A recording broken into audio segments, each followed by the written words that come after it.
So now we're going to talk about the observer pattern for a networking service, the pros and cons. So an observer pattern is a useful design pattern to employ when building a networking service due to a number of advantages it offers over other patterns. Specifically, the observer pattern allows for more efficient and flexible flow of data throughout an application. So let's talk about one of the primary benefits of using the observer pattern in a networking service is that it allows for decoupling of components, meaning that different parts of the application can be developed and maintained separately without affecting one another. In the context of a networking service, this can be particularly helpful because it enables a service to notify interested parties of changes in data without requiring direct communication between those parties.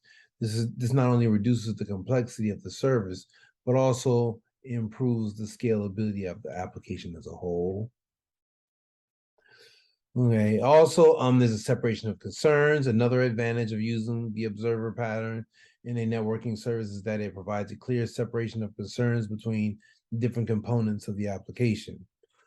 This can make the application easier to understand, modify, extend over time, as the different parts of the code can be developed, tested independently. Moreover, it can make it easier to implement new features or functionalities in the application without disrupting the existing code base. Flexibility for future expansion.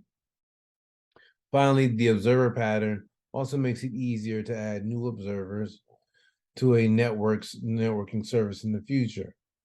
For example, if a new feature is required or requirement is added to the application, it can be easily integrated into the existing architecture without having to modify the original implementation of the service. This makes the code more modular and adaptable and can save a lot of time and effort in the long run. Overall, using the observer pattern in a networking service provides a number of advantages, including decoupling of components, separation of concerns, flexibility for future expansion. These benefits can help to create a more efficient, scalable, and adaptable application over time. Okay, so now I'm going to go ahead and get into the example. On to the next.